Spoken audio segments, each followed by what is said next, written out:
Kar smo probali s temi vajami, ki smo jih delali z učiteljicami, doseči, je v bistvu obravnavati, kako posameznika ali posameznico aktivirati, brez da ga izpostavljamo pred skupino. Kaj bomo delali? Videli bomo na odru en stroj. Jaz bom vse naredila tako, da jih 6 je na odru, da 2 pa gledate, zato ker vedno je fajn, da stroj tudi otroci vidijo drugi. Veliko ti da vaja, če jo probaš, zelo veliko ti pa lahko da tudi, če jo opazuješ kot zunanji opazovalec oziroma opazovalka. Vsi, ki so na odru, bojo začeli ob straneh in potem bo nekdo prišel gor in začel delati nek ponavljajoči se gib in zvok. In potem se bo pridružil naslednji in se nekako povezal ta stroj in naslednja, dokler vse skupaj ne bo delal kot stroj dela. Dajmo mi določiti, za katero stvar ta stroj bo. Za pojoče bombone. Torej, videli bomo stroj za pojoče bombone. Naš stroj se bo začel sestavljati čez 3, 2, 1, akcija.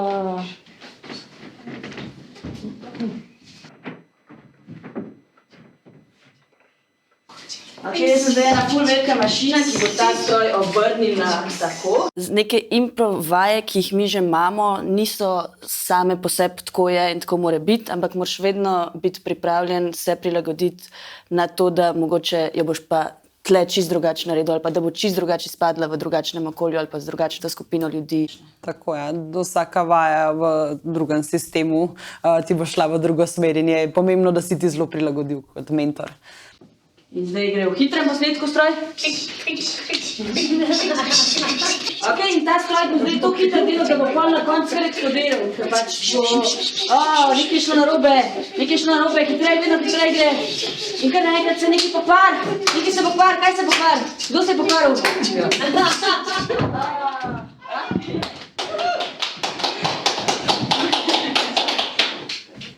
Jaz moram priznati, da se mi je danes prvič zgodilo, da se je stroj postavil v vrsto. In sem tako, wow, Ker pač ponovadi se dajo v to vrsto, pa pol je še, ampak sej naslednjič pa lahko greste malo naprej, pa malo nazaj. Zdaj je bilo pa prvič tako, tako da kar zanimivo mi je bilo to. Jaz sem imela tudi take otroke, če sem jim rekla, zdaj pa naredi, pa bolj, kad sem jih spodbujala, bolj so se mi zapirali, imela sem pa tudi otroke, ki mi to pomagali. Zdaj, ki so se mi zapirali, sem jim mogla dati cilj. Učim, da se enkrat dotakneš tal, pa da se enkrat dotakneš zraka, pa boš videl, kaj bo pol iz tega nastalo. To je direktno povezano s tem, da če imaš ti nekoga, ki ne želi ničesar narediti, bo pa znal izpolniti to preprosto navodilo. Ni pa treba zdaj nekoga govorno siliti, ti zdaj moraš. Jaz sem pa mislila načeti par, zato ker zdaj smo mogoče bolj to skupino delali in sicer bi prosila, da se vsi damo na oder, vsak na eno stran, tako da ima vsak svoj par. Čist preprosta vaja, posnemali bomo, se pravi, vi boste naše vodje, mi samo posnemamo. Zakaj sem si izbrala tako dolgo razdaljo, ker enim ful neprijetno biti bližje. Jaz sem tudi tekom te delavnice ugotovila, da je zame inkluzija tudi sama bližina oziroma razdalja do sočloveka, ker se mi zdi, da je to lahko zelo različno, kako mi razumemo razdaljo kot mentor in je pomembno, da se prilagodimo mogoče udeležencu, kar rabi širše razdalje od nas včasih.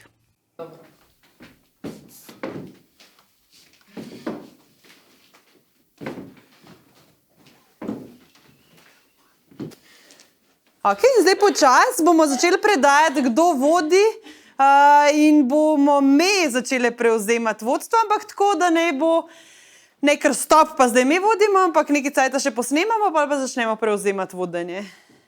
Če delaš vajo, kjer je veliko ljudi, dela istočasno isto, je mogoče posameznik manj izpostavljen, ko delaš v parih, kjer se 2 posameznika opazujeta med sabo skorda konstantno in je mogoče tudi ta prehod iz manj odgovornosti, manj izpostavljenosti v malo večje, v vedno več. In zdaj počas lahko začnemo iskati, a sploh rabimo, da nekdo vodi, ali lahko najdemo neko fluidnost v tem, kdo vodi, da se malo izmenjujemo.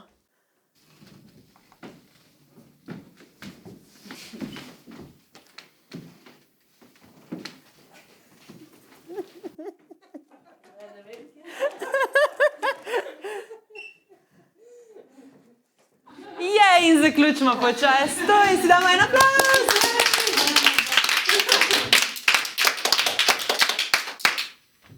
Ok, še ena vaja, ker lahko odgovornost se ful lepo prenaša iz sebe na nekoga drugega, da smo vodeni in pol spet nas. Tako da jaz imam to vajo zelo rada, razdalja je pa pol odvisna, koliko je nekomu po mojem.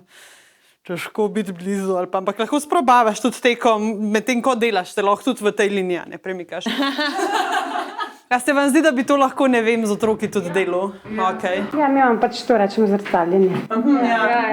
Seveda te pa to izven nekega comfort zona sili tudi pač, kako se bo nekdo premikal, ker ti nekomu slišiš, on čez drugače premika, kad si ti navajen in je v bistvu ful enih zanimivih stvari se kle zgodilo. Tako da ta je v takih preprostih vaj za pare je mene ena ljubših ta. Kjer je še kakšen zadnji komentar? Zelo uporabne vaje. Ja, definitivno. Da se jih spremeniti, prilagoditi, ampak res. No, se če gledate na drugo. Tako, če nas dobi govorite, malo trapas gledamo, ampak so pa ful uporabni.